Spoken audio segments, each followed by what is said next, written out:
Assalamualaikum warahmatullahi wabarakatuh. Selamat berjumpa kembali dengan kami di kanal YouTube 1001 Ide.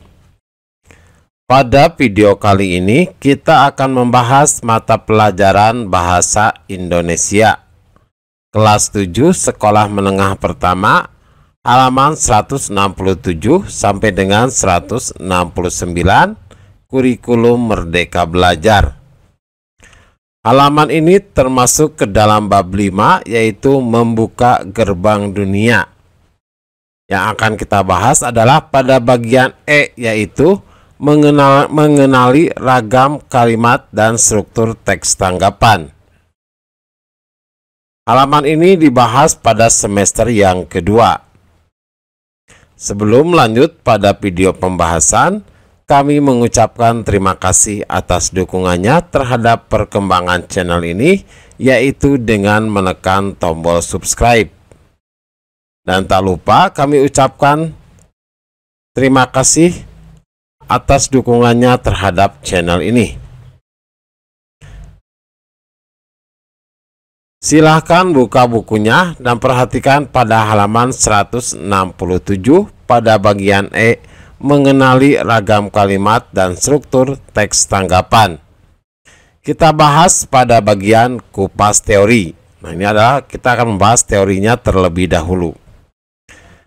Kalian akan berlatih menyajikan teks tanggapan yang baik. Pada saat menanggapi buku, kita akan menilai sajian materi buku oleh penulis.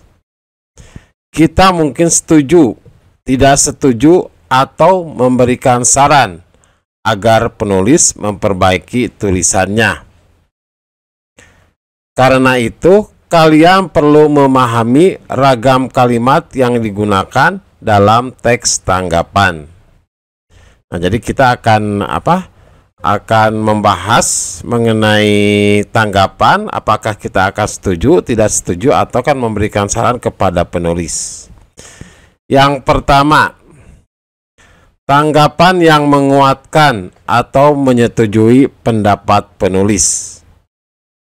Kalimat-kalimat tanggapan menggunakan kalimat persetujuan yang menunjukkan rasa setuju terhadap pendapat yang disampaikan oleh orang lain.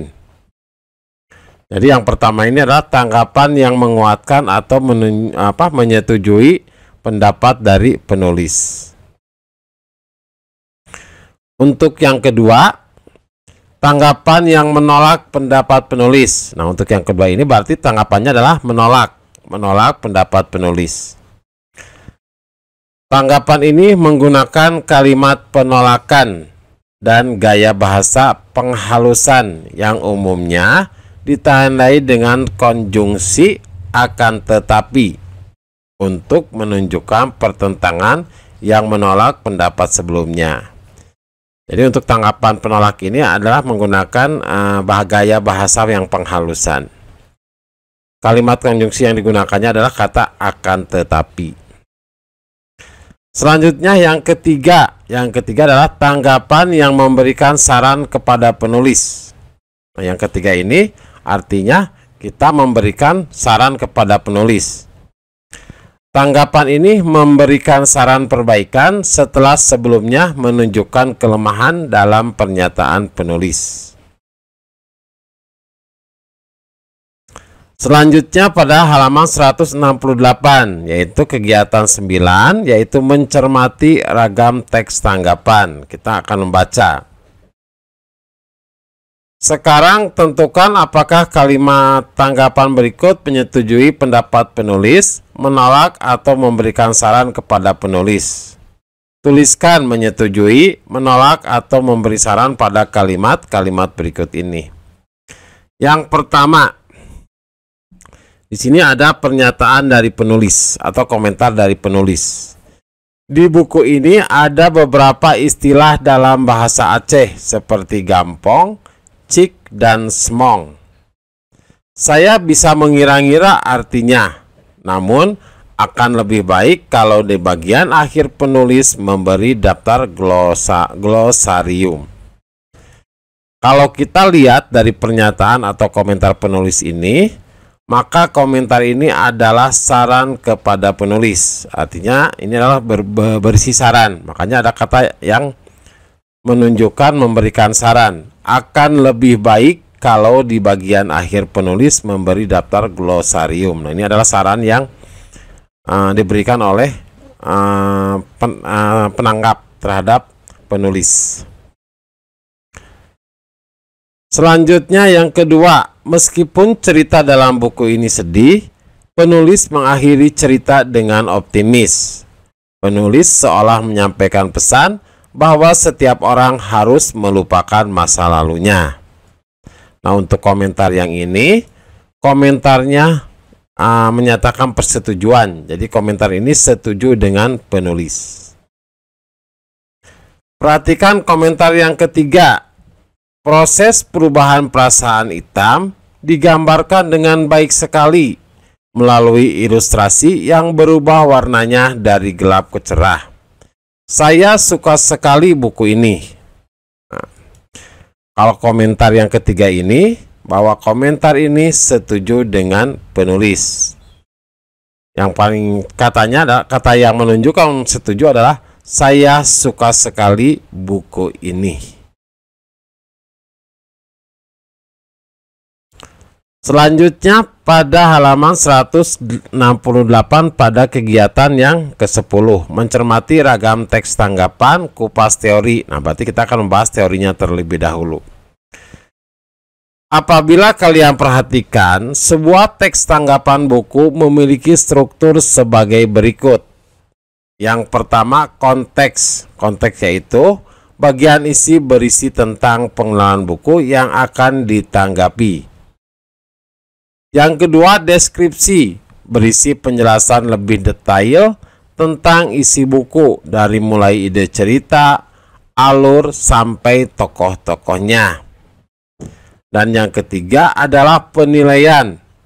Bagian ini berisi penilaian pribadi pembaca terhadap buku, termasuk di dalamnya kekurangan, kelebihan, dan saran untuk buku. Jadi struktur dari teks tanggapan itu ada 3. Yang pertama adalah konteks, yang kedua adalah deskripsi, dan yang ketiga adalah penilaian. Di sini pada halaman 169 ada tantangan. Baca kembali teks tanggapan yang ditulis Sarah untuk buku Itam dan U di atas. Jadi bisa dilihat di halaman 161 dan 162. Pada halaman 161 dan 162 ini ada teks tanggapan yang ditulis oleh Rara untuk buku Itam dan U. Dapatkah kalian menemukan bagian konteks, deskripsi, dan penilaian dalam teks tersebut? Nah, ini dalam tabel 5.7 analisis struktur teks tanggapan. Apabila kita lihat bahwa untuk teks tanggapan itu terdiri dari 3 bagian, konteks, deskripsi, dan penilaian. Di sini diberikan contoh yaitu untuk konteksnya. Konteksnya ada di paragraf yang pertama. Contoh kalimatnya, Itam dan U merupakan cerita fiksi yang mengangkat kisah seorang anak bernama Itam saat tsunami terjadi di Aceh. Buku bergambar ini dilengkapi ilustrasi yang mengaduk-aduk emosi. Nah, ini adalah konteksnya. Kemudian bagian yang kedua adalah deskripsi. Deskripsinya bisa dilihat di paragraf yang pertama. Contoh kalimat. Nah, ini kalimat deskripsi dari tanggapannya. Singkat kata, Itam terpisah dari teman bermainnya saat itu, yaitu Michelle, saat gempa terjadi. Itam dihantam oleh gelombang air laut yang tinggi, lalu diombang-ambingkan hingga pada akhirnya ia tersangkut di sebuah pohon kelapa. Ia menunggu di sana hingga diselamatkan oleh tim penyelamat. Sayang, Itam tak dapat berjumpa dengan Michelle, juga orang tuanya. Itam terus mencari keluarganya dan merasa putus asa. Itam terus menunggu di pohon kelapa dan menghitung jumlah hari yang dilaluinya dengan menggambarnya di batang pohon kelapa itu. Nah, ini untuk deskripsi adanya di paragraf yang pertama. Selanjutnya, strukturnya adalah pada penilaian. Penilaian ada di mana? Ada di paragraf yang ketiga. Contoh kalimatnya adalah, buku yang diterbitkan oleh Kemdikbud ini juga mengingatkan saya untuk lebih menyayangi keluarga saya. Menurut saya, buku ini cocok untuk dibaca siapa saja, terlebih mereka yang menyukai gambar dan ilustrasi. Nah, ini adalah penilaiannya. Contoh kalimat ini ada di teks tanggapan yang diberikan oleh Rara, yaitu di halaman 162. Demikianlah video pembahasan bahasa Indonesia halaman 167 sampai dengan 169. Semoga video ini bermanfaat. Assalamualaikum warahmatullahi wabarakatuh.